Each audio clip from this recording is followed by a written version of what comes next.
여러분, 믿음은 시작인가요? 끝인가요? 믿음은 시작인가요? 끝인가요? 시작이라고 대답하셨나요? 그 설교가 진행이 안 될 것 같은데 바로 기도로 들어가야 될 것 같은 느낌이 듭니다. 믿음은 시작일까요? 끝일까요? 우리가 졸업식을 영어로 보면은요, 졸업식이 commencement라고 이렇게 되어 있는데요, 그 뜻을 보면은 시작이라는 뜻이 있습니다. 우리가 졸업식을 하면 대부분의 학생들이 어떻게 하죠? 끝났다. 나 이제 끝났다. 라고 이렇게 외치겠지만 여러분, 그건 끝이 아니라 새로운 시작입니다. 취업을 준비하면서도요, 취업을 딱 준비해가지고 이제 합격 통지를 받은 거예요. 합격 통지를 받으면 이제 끝났다 라고 소리를 지르지만 실제로는 진짜 이제 삶의 어려움은 시작되는 것입니다. 결혼도 마찬가지입니다. 이제 연애의 끝을 이루고 결혼을 하죠. 그러면 이제 끝났다, 새로운 삶의 시작이다, 이렇게 얘기하죠. 이제 모든 것이 끝났다고 얘기하지만 여러분 한번 결혼해 보시면 알겠지만 결혼함과 동시에 역경과 고난이 찾아오는 것입니다. 역경과 고난이 찾아와요. 기쁨은 잠시일 뿐이고요, 얼마 지나지 않아 역경과 고난이 찾아오게 되는 것입니다.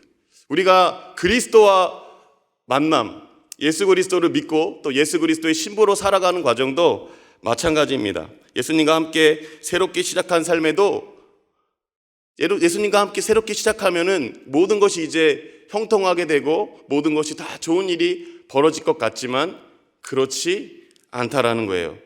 예수님과 우리 관계를 멀어뜨리게 하는 시련과 유혹이 우리 가운데 있는 것이 현실입니다. 그래서 믿음은요, 끝이면서 동시에 시작입니다. 어떤 거에 끝이냐면요, 과거의 삶의 방식에 대해서는 우리가 끝입니다. 과거에 죄악된 삶을 살았던 그 삶의 방식에서는 끝이지만 예수님과 함께 동행하는 삶에 있어서는, 예수님을 신뢰하는 과정에 있어서는 믿음은 시작 단계인 것입니다. 우리가 그리스도 안에 거할 때 우리를 의인 삼아주시고 우리를 자녀 삼아주십니다. 아멘. 아멘. 하지만 그 믿음으로 우리가 바로 곧장 천국에 들어가는 것은 아니에요. 주님이 우리를 부르시는 그날까지 우리는 살아가야 하는, 저는 이렇게 말씀을 표현하고 싶어요. 살아내야 하는 과정이 있다는 것입니다. 그러면 믿음은 우리의 새로운 삶의 시작인 것이죠. 우리가 요한계시록 강에서도 많이 들은 것처럼 여전히 우리가 그리스도와 함께하는 삶을 살아가고 있지만 666 사단 마귀의 권세들이 예수 그리스도로부터 우리가 예수 그리스도 안에 거하지 않도록 여전히 우리를 유혹하고 있다는 거예요. 우리의 삶의 세속적 가치관이 예수 그리스도를 바라보지 못하도록 여전히 우리에게 공격을 하고 있는 것입니다. 그래서 에베소서 6장 12절 말씀에 보면은 우리 한번 읽어볼까요? 시작.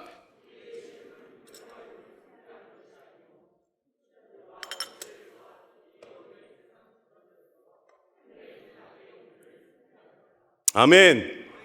그러니까 여전히 우리는 악의 영들과 씨름을 하고 있는 것입니다. 통치자들과 권세들과 이 어둠의 세상 주관자들과 하늘에 있는 악의 영들을 상대하는 것이에요. 믿음은 절대로 잃어버리지 않는다는 전제하에 우리가 교리적인 대답은 이렇게 말할 수 있어요. 성도의 견인. 그러니까 하나님께서 우리를 끝까지 붙잡아 주십니다. 아멘. 그런데요, 하나님께서 우리를 끝까지 붙잡아 주신다는 걸 우리가 믿고 있어요. 믿고 있지만 우리가 삶을 살아가는 동안에 나의 믿음이 흔들릴 때가 있다는 말이에요.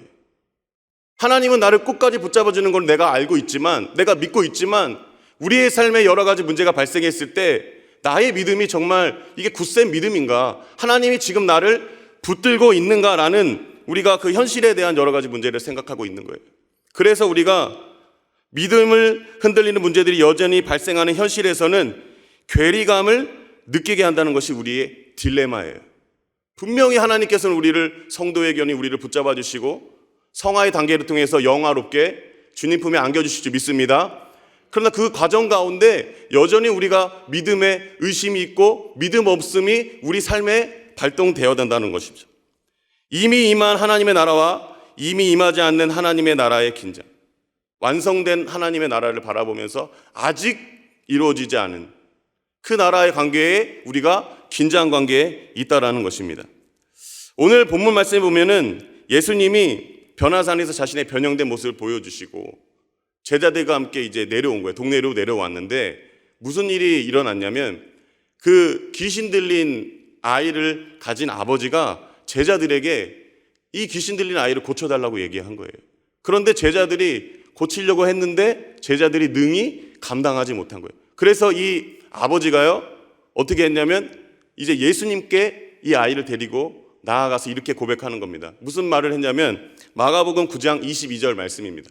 우리 함께 읽어볼까요? 시작. 그를 죽이려고 불과 물에 자주 던졌나이다. 그러나 무엇을 하실 수 있거든 우리를 불쌍히 여기사 도와 주옵소서. 여러분 이 말씀을 보면 어떠한 느낌이 드십니까? 믿음 없는 사람의 모습이 보입니까? 저는 이것을 좀 묵상하다 보니까 이 사람이 믿음이 전혀 없는 사람은 아닌 것 같아요. 전혀 없으면 이렇게 예수님께 요청하지도 않았겠죠. 무엇을 하실 수 있거든. 이거는 무례한 요청으로 저는 보이지 않아요. 만약에 무례한 요청이었다면 불쌍히 여기사라는 말을 아마 안 썼을 것 같아요. 맹인 바디메오가요. 예수님이 지나간다는 소리를 듣고 맹인 바디메오가 다윗의 자손이여 나를 불쌍히 여기소서 이렇게 얘기했단 말이에요. 물론 맹인 바디메오와의 차이점은 있습니다. 맹인 바디메오는 다윗의 자손이라고 얘기했어요. 그러니까 예수님에 대해서 잘 알고 있었던 사람이에요. 그러나 이 아버지는 아직 예수님이 누구인지 확실히 모르는 상황입니다. 여러분 이러한 급박한 상황 가운데 내 자녀가 귀신 들려서 고생하고 물에 들어가고 불에 들어가서 막 고생하고 있는 이런 상황 가운데 어느 아버지가 어떤 방법을 써서라도 이 자녀를 낫게 하고 싶은 마음이 있지 않겠어요? 그러니까 이 아버지는요 간절함이 있었던 거예요. 간절함이 있었던 것을 저는 볼 수 있습니다. 그런데 무엇을 하실 수 있거든 이게 저는요 하나님을 의심했다기보다 능력이 있습니까? 능력이 있으면 해주세요라는 의심의 질문보다는 저는 하나님의 의도를 물어보는 것 같아요. 고치실 수 있는 분인데 지금 고칠 원하심이 당신에게 있습니까? 라는 질문으로 저는 보여지고 있는 거예요.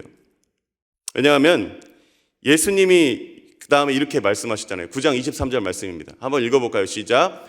예수께서 할 수 있거든이 무슨 말이냐? 믿는 자에게는 아멘. 여러분 예수님이 할 수 있거든이 무슨 말이냐? 믿는 자에게 능히 하지 못할 일이 없느니라 라고 얘기했는데요. 여러분 예수님이 우리 22절 다시 한번 보시면은 22절 다시 한번 보여주시겠어요? 무엇을 하실 수 있거든 이렇게 예수님이 말씀하시잖아요. 근데 그 예수님이 사실은 십자가상에서 이와 똑같은 고백을 하셨어요. 마태복음 26장 39절의 말씀입니다. 조금 나아가사 얼굴을 땅에 대시고 엎드려 기도하여 이르시되 아버지여 만일 할만하시거든 이 잔을 내게서 지나가게 하옵소서. 그러나 나의 원대로 마시옵고 아버지의 원대로 하옵소서. 여러분 예수님이 지금 하나님께 할만하시거든 이 똑같은 단어입니다. 이 원어가 같은 단어예요. 그런데 예수님도 이렇게 말씀하셨을 때 예수님이 하나님의 능력을 의심해서 얘기한 게 아니에요. 하나님의 의도를 잘 알고 있습니다.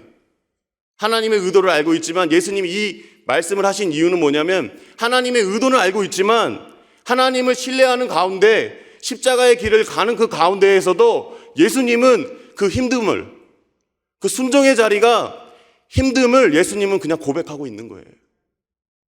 하나님이 능력 없음을 지금 의심하고 있는 것이 아니라 하나님이 능력 없음을 의심하고 있는 것이 아니라 예수님도 이 십자가의 길을 걸어갈 때 그 과정이 너무나도 힘들다는 것을 보여주고 있는 예수님의 솔직한 고백입니다. 그래서 저는 이 아버지의 질문에 무엇을 하실 수 있거든 이 말은 하나님이 하실 수 있는가라는 하나님의 능력을 의심했다기보다 하나님이 정말 예수님 당신이 정말 나를 고치기를 원하십니까? 그러니까 하나님의 전능하심을 물어보는 것보다 하나님의 원하심을 물어보는 것 같아요. 예수님의 대답을 다시 한번 읽어볼까요? 9장 23절 말씀입니다. 한번 읽어보죠. 시작. 쓰거더니 무슨 말이냐? 믿는 자에게는 능히 하지 못할 일이. 아멘. 이 부분을 가지고 이제 크랜필드라는 분이 이렇게 주석을 했어요. 자, 여러분들도 이렇게 이제 해석이 세 가지로 나눠올 거예요. 이 말을 하면은 이 본문에서 해석이 세 가지로 나눠집니다. 첫 번째로는 믿음을 가진 사람은 못할 것이 없다. 여러분 이렇게 대부분 해석되잖아요. 뭐 틀린 건 아닌 것 같아요. 그 다음에 두 번째는 믿음을 가진 사람을 위해서는 못해 줄 일이 없다. 하나님은 해 주십니다. 아멘. 하나님은 죽은 자도 살리십니다. 아멘. 근데 의도가 궁금한 거예요. 하나님은 죽은 자를 살리시고 능력 있으신 분이신데 그 능력을 나에게 지금 쓰실 원하심이, 의도가 있는 게 우리는 궁금한 거잖아요. 그 세 번째입니다. 믿음을 가진 사람에게는 불가능한 것이 없다. 아멘. 근데 밑에 가로친 걸 한번 보세요. 믿음을 가진 사람은 예수님이 하실 수 있는 일에 어떤 제한도 두지 않는다. 이걸 얘기하고 있는 거예요. 믿음을 가진 사람은 예수님이 하실 수 있는 일에 어떤 제한도 두지 않는다. 이 분이 지금 여기 3번에다가 지금 해석의 중점을 두고 있는 거예요. 오늘 본문의 말씀이. 여러분 사복음서에 보면은 주님이 병을 고치시는 방법과 과정이 매우 다릅니다. 어떤 사람은요 그냥 고치세요. 또 어떤 사람은 불쌍히 여겨서 고쳐주세요. 그리고 어떤 사람은 아무것도 하지 않는데 고쳐주세요. 그리고 어떤 사람은 순종을 요구하세요. 예수님이 병자를 고칠 때 딱 한 가지 공식으로 예수님은 일하지 않으십니다. 다 어떠한 본문 가운데에서 예수님 일하실 때 그 의미가 있다라는 거예요. 그래서 저는 예수님이 믿는 자에게 능히 하지 못할 일이 없느니라 라는 말씀은 무엇인가 다 내가 들어주면 해결해 준다는 공식이라기보다 그 의미보다 저는 이렇게 들리더라고요. 나를 신뢰할 수 있는가? 내가 다 할 수 있는 나를 혹시 신뢰할 수 있는가? 그거를 묻고 있는 거예요. 그래서 마가복음 9장 23절 말씀 다시 한번 읽어볼까요? 읽어봅시다. 시작. 믿는 자에게는 아멘. 믿는 자에게는 능히 하지 못할 일이 없습니다. 아멘. 그런데요, 오늘 이 본문에는 병자를 고쳐주세요. 근데 예수님이 능히 하지 못할 일이 없으신 분인데 왜 모든 병자를 예수님이 고쳐주시지 않느냐? 이게 우리의 딜레마잖아요. 이게 우리의 궁금증이잖아요. 성경 본문에서는 이렇게 하면 불쌍히 여겨달라고 하면은 고쳐주는데 왜 우리의 삶 가운데에서 내가 그렇게 불쌍히 여겨달라고 기도할 때는 왜 하나님은 왜 묵묵부답일 때가 왜 있냔 말이에요. 그러한 궁금증을 우리는 가질 수 있습니다. 오늘 마가복음의 본문의 구절을 한번 말씀드리면 8장 31절에는요 죽음과 부활에 대해서 얘기하고 있고 9장 9절에서도 예수님이 죽음과 부활에 대해서 이야기하고 있어요. 그리고 나서 오늘 본문이 이 인클루지오 해가지고 여기 샌드위치라고 여기 지금 껴져 있는 거예요. 중간에 딱 껴져 있고 그 다음에 9장 30절 31절에 자신의 죽음과 부활에 대해서 예수님이 말씀하고 계시거든요. 마가복음이 우리가 알고 있지만 1200년도에 장절이 생긴 거잖아요. 원래는 성경은 다 통으로 써져 있었습니다. 그러니까 마가가 글을 쓸 때 뭔가 의도를 가지고 쓴 거죠. 이 죽음과 부활 그 사이에 오늘 본문이 있고 그 다음에 죽음과 부활이 그 다음에 바로 나온단 말이에요. 뭔가 의미가 있어요. 왜 그러냐면 우리가 26절 한번 볼까요? 9장 26절 말씀에 보면 귀신이 소리 지르며 아이로 심히 격려를 일으키게 하고 나가니 그 아이가 죽은 것 같이 되어 많은 사람이 말하기를 죽었다 하나. 죽었다고 돼 있어요. 그러니까 아이가 이제 귀신 들여서 이제 고쳐졌는데 이제 죽었다고 딱 돼 있는데 27절 말씀 한번 볼까요? 27절 한번 읽어볼까요? 시작.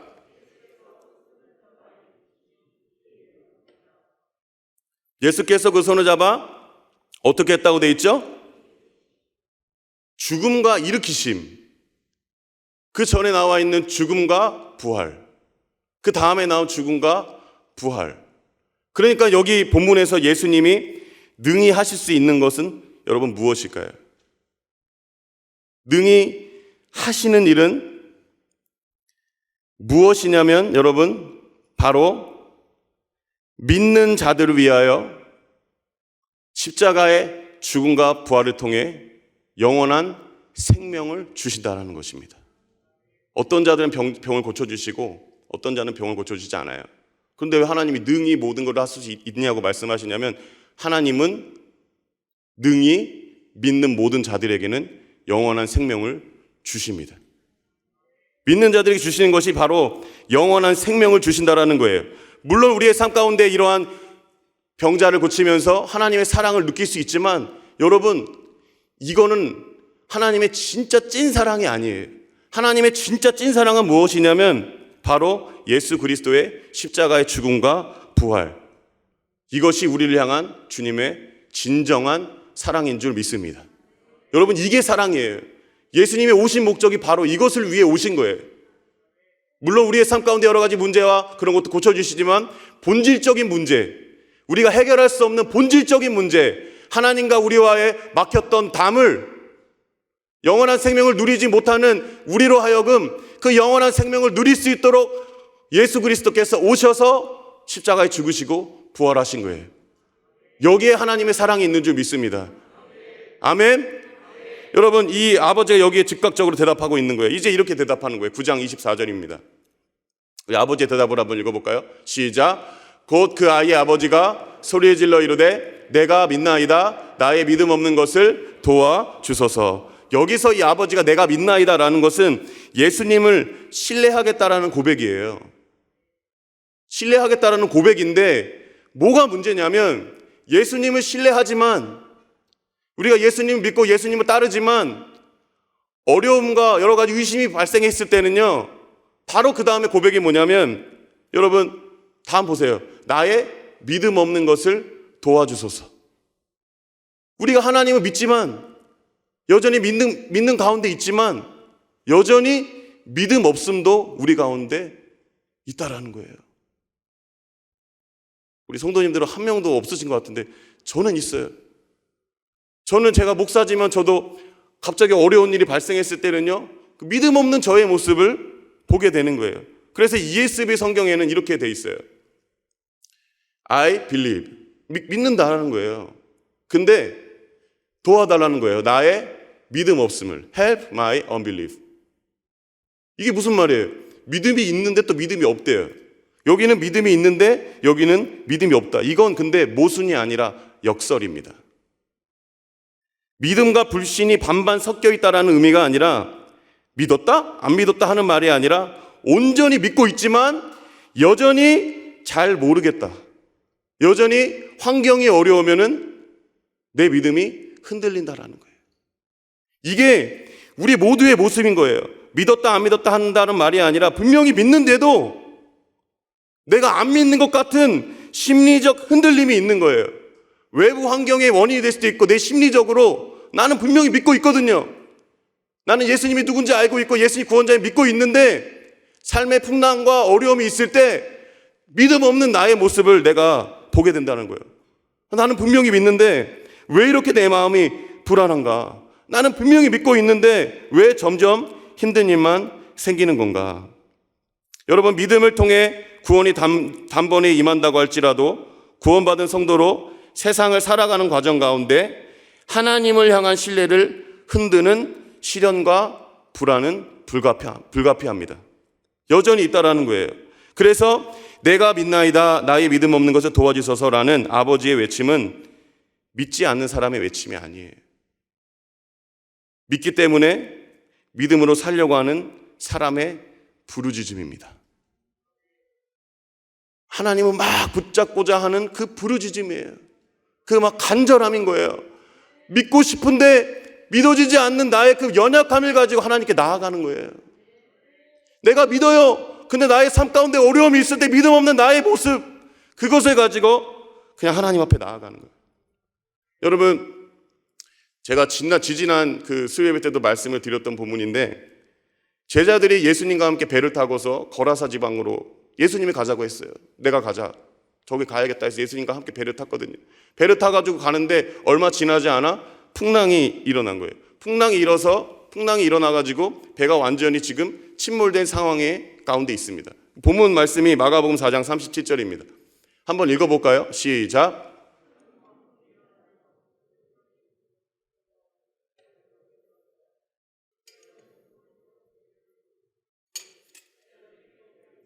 선생님이여, 우리가 죽게 된 것을 돌보지 아니하시나이까.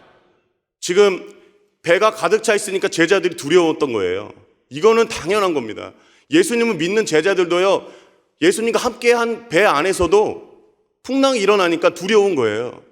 그래가지고 지금 예수님께 가서 선생님이여, 우리가 죽게 된 것을 돌보지 아니하시나이까, 이렇게 고백하고 있죠. 렘브란트 사진을 다시 한번 제가 보여드릴게요. 지금 렘브란트 사진 저기 딱 빛이 반 잘라져 있거든요. 반은 빛이 있고 반은 빛이 없어요. 근데 사진을 좀 크로즈 한번 해주시겠어요? 다음 사진. 여기 5명은 완전히 고군분투하고 있는 거예요. 풍랑이 불 때 고군분투하고 있는 거예요. 어떻게 내가 지금 여기서 우리가 이 풍랑 가운데 어떻게 버틸 수 있을까? 근데 그 다음 사진을 보시면은 대부분 자포자기하고 있는 겁니다. 어떤 사람은 등 돌리고 있고, 저기 다 지난번에도 말씀드렸지만, 근데 몇 명은 지금 예수님을 이렇게 흔들어 깨우고 있는 장면들이 있어요. 여러분, 근데 예수님이 마가복음 39장 40절 말씀 보면 예수께서 바람을 꾸짖으시며 바다더러 이르시되 잠잠하라 고요하라 하시니 바람이 그치고 아주 잔잔해지더라. 이에 제자들에게 이르시되 어찌하여 이렇게 무서워하느냐, 너희가 어찌 믿음이 없느냐라고 얘기했어요. 제가 지금 잠도 좀 약간 깨실 겸 제가 문제를 내보겠습니다. 그러면 믿음 있는 모습은 무엇일까요? 자, 1번. 예수님과 같이 물을 맞으며 누워있는 모습. 얼굴이 물이 막 튀고 있는 거야. 근데 자고 있는 거, 같이 자는 거예요. 1번. 믿음 있도다. 딱 예수님이. 같이 옆에 누워있는 제자에게, 너 믿음 있다. 이러고. 2번째. 배가 침몰할 때까지 태연하게 가만히 있는 거예요. 예를 들면 그 타이타닉호 침몰할 때 막 여전히 그 찬송 연주하는 사람도 있잖아요. 뭐 그런 것처럼. 침몰하고 있는데 머리 이제 물이 여기까지 꼴록꼴록 해가지고 이제 좀 있으면 이제 잠수해가지고 숨도 못 쉬는 상황이 있는데, 예수님이 믿음 있도다. 예수님이 믿음 있도다 말도 못 하실걸요. 같이 물에 딱 들어가 있는 거니까. 믿음 있도다 말 못 하죠. 예수님도 같이 물에 들어가 있는데 어떻게 믿음 있다 얘기하겠어요. 그래서 세 번째입니다. 물을 열심히 퍼내는 거예요. 막 바가지 가지고 물을. 예수님이 믿음 있도다 누워서 그렇게 하실까요? 답이 몇 번인 것 같으세요? 3번이요? 몇 번인 것 같으세요? 답이 없어요. 답이 없는데 이건 제 답이거든요. 제 답을 공개해 드릴까요? 답은요, 38절에 있습니다. 보세요. 예수께서 고물에 베개를 베고 주무시던 제자들이 깨우며 예수님은 깨웠다는 것에 믿음이 있는 거예요. 두렵지만 이 상황 어떻게 헤쳐나갈 힘이 없잖아요. 근데 그 두려움을 가지고 예수님을 깨웠다는 것에 믿음이 있는 거예요. 그러니까 이 제자들도 마찬가지예요. 이 아버지하고 마찬가지예요. 내가 믿나이다. 나의 믿음 없음을 도와주소서. 제자들도 똑같이 고백할 거예요. 예수님이 함께 타는 배인데, 예수님이 함께 하는데 풍랑이 부니까 두려운 거예요. 그러니까 예수님 왜 주무시고 계시냐고 예수님을 깨우는 거죠. 그러니까 예수님이 왜 너 이렇게 믿음이 없느냐, 믿음이 적은 자여, 누가복음에서는 믿음이 어디 있냐. 저는 이거 예수님 꾸짖은다라고 생각이 안 들어요. 예수님의 꾸짖음이라고 저는 생각 들지 않습니다. 저도 아들하고 샤워를 하다가 아들이 말을 좀 안 들으니까, 뭐 하려고 해도 잘 말을 안 들으니까 제가 가끔은 빨리 씻고 나와가지고 화장실 문을 닫고 불을 살짝 꺼요. 제가 그러면 그 아이가 막 이런단 말이에요. 그러면 제가 다시 문을 열어요. 그 다음에 뭐가 무서워? 너 아빠 있는데 뭐가 무서워? 이렇게 얘기한단 말이에요. 저는 약간 예수님 이런 느낌인 것 같아. 야, 뭐가 무섭니? 그런데 여러분, 만약에 예수님 화냈다고 해도 저는 괜찮을 것 같아. 화냈다고 해도 야 임마 너 이렇게 믿음이 없어 라고 해도 괜찮은 것 같아요. 왜냐하면 안심이 되잖아요. 예수님이 잠에서 깨셨구나. 예수님 나와 함께 하시는구나. 혼나도 되잖아요. 혼나면 어때요? 그냥 믿음 없어도 그냥 예수님을 붙잡는 것이죠. 여러분, 그래서 이렇게 얘기할 수 있어요. 예수님을 신뢰하는 가운데 그리스도인의 모습이 있는데, 믿음을 그래서 이렇게 말씀할 수 있습니다. 한번 보여드릴까요? 믿음은 과거의 삶의 방식에 대해서는 끝이에요. 근데 예수님과 함께하는 새로운 방식에 대해서는 새로운 시작입니다. 그러니까 예수님을 신뢰하는 과정 가운데 여러 가지 일들이 있어요. 그러니까 두려워하는 것도 당연한 거예요. 아멘? 그러한 모습이 있는 거예요. 그래서 조엘 마커스라는 분이 이거를, 제가 책을 보니까 정확하게 설명을 잘 해주셨는데, 한번 같이 읽어볼까요? 시작. 이 아버지는 이러한 두 마음을 가지고 있다는 점에서 기독교 제자의 완벽한 상징이다. 논리적으로는 믿음과 믿음 없음이 정반대인 것이기는 하지만 이 둘은 동시에 나타내는 실제다. 믿는 자는 믿지 못함과의 사투에 동시적으로, 아멘? 그러니까 믿음 없음과 믿음 있음, 믿음과 믿음 없음이 동시적으로 우리 삶 가운데 발동되는 거예요. 그래서 예수님을 진정으로 믿는 것은 무엇이냐면 예수님을 의지하면서도 믿음의 부족을 정직하게 인정하는 거예요. 아멘? 그러한 삶입니다. 여러분, 지금 사업하시는 분들, 제가 잠시 저기 평화광장 갔더니 9시 딱 이사 되니까 불이 다 꺼져 있더라고요. 그러니까 그런 궁금증이 있었어요. 저기는 분명히 임대료가 엄청 비쌀 것 같은데, 월세가 엄청날 것 같은데, 9시에 문 닫으면 커피숍이고 거기 하는 장사하는 사람들은 어떻게 살까? 제가 새로 등록한 청년부에 오신 분 중에 한 명이 커피숍을 운영하길래 커피숍을 딱 갔는데 커피숍이 너무 좋아요. 목포 시내에 있거든요. 너무 좋은데 목포역 근처에 있는데 손님이 없더라고요. 손님이 없어요. 그렇게 좋은데 그 시간에인지는 모르겠지만 손님이 없어요. 손님이 없죠. 지금 경제적인 상황도 굉장히 어려워요. 사업하시는 분도 많이 어렵고 사회, 직장, 그것도 저는 녹록치 않을 것 같아요. 그리고 아이들은 점점 줄어들고 있잖아요. 그러니까 지금 원화 모집도 잘 안 되고, 앞으로 미래를 보면은 누가 얘기하기에는 몇 년, 지금 이 추세로 가면은 몇십 년 되면 한국인들 없어진다고, 이런 얘기도 하고 있는 가운데 우리가 두려움이 있는 것은 당연합니다. 걱정, 근심, 두려움이 밀려오는 것은 당연하지만 우리가 믿는 자로서 우리가 해야 될 일은 무엇이냐면 주님을 깨우는 겁니다. 주님께 기도하는 거예요. 우리가 두려우면 두려운 만큼 기도해야 되는데 두려움은 두려운 만큼 기도를 안 해서 문제인 거죠. 두려우면 두려운 만큼 기도를 해야 합니다. 주님을 깨워야 될 줄 믿습니다. 제자들이 물어보는 거예요. 우리가 어찌 능히 이 귀신을 쫓아내지 못하였나이까? 물으니까 예수님이 딱 하신 말씀이 9장 29절 말씀입니다. 이르시되 기도 외에 다른 것으로는 이런 종류가 나갈 수, 지금 이 아이는 아이가 기도로 지금 고쳐졌다고 하는 거잖아요. 예수님이 기도를 안 했어요. 예수님은 본문 보시면 예수님 기도한 거 없어요. 그럼 누가 기도했나? 딱 하나 나온 거예요. 마가복음 9장 24절입니다. 그 아이가 아버지께 소리질러 이르되, 그 아이 아버지가 소리질러 이르되 내가 믿나이다. 나의 믿음 없는 것을 도와주소서. 여러분, 이게 기도였어요. 이 기도에 주님께서 응답해 주신 겁니다. 하나님 앞에 솔직한 심령으로 우리는 나의 믿음 없음도 고백할 줄 알아야 됩니다. 하나님 앞에 혼날까 봐 막 뭔가 이렇게 강해져야 되는 그런 것도 있지만, 혼날까 봐 강해지려고 하지만 여러분, 혼나도 되잖아요. 혼나면 어때요? 그냥 우리의 연약함을 하나님께 가지고 나가서 하나님 도와주세요. 저 연약합니다. 하나님 저 살려주세요. 경제적으로 어렵습니다. 하나님 저 다른 사람과 비교하니까 도저히 못 살겠어요. 도저히 못 살겠어요. 하나님. 그럴 때도 우리는 하나님 앞에 나아가는 거예요. 제가 이 비교의식 때문에 제가 죽겠습니다. 하나님. 제가 우울증 때문에 제가 죽겠습니다. 하나님. 그러면 그 마음 그대로 가지고 하나님께 가지고 나가서 기도하시기를 바랍니다. 여러분, 우리 아무리 신앙이 좋은 그런 선배님들도 남이 어려울 때는요, 같이 기도해 주시면서 그래 네 아픔 내가 너무나도 잘 알고, 김지사님 내가 아픔 다 잘 알아. 근데 본인이 그 어려움에 겪으면은 그렇게 기도 열심히 하시는 분들도 이렇게 기도할 수 있어요. 하나님 잘못했어요. 하나님 잘못했어요. 살려주세요. 막 기도가 안 나오는 거죠. 너무 상황이 어려우니까 기도가 안 나오는 거예요. 그러면 그들을 어떻게 해야 될까요? 이거는 야고보서에 답이 나와 있어요. 야고보서 5장 16절 읽어볼까요? 시작. 그러므로 서로 고백하며 병이 낫기를 위하여 서로 기도하라. 의인의 간구는 아멘. 해석이 여러 가지가 있지만 서로 기도하라, 이 해석은 공동체의 기도입니다. 오늘날의 공동체의 기도가 절실하게 필요할 때입니다. 코로나 때문에 사람들을 만나지 못하니까 우울증이 더 심해지고 있어요. 더 어려워지고 있어요.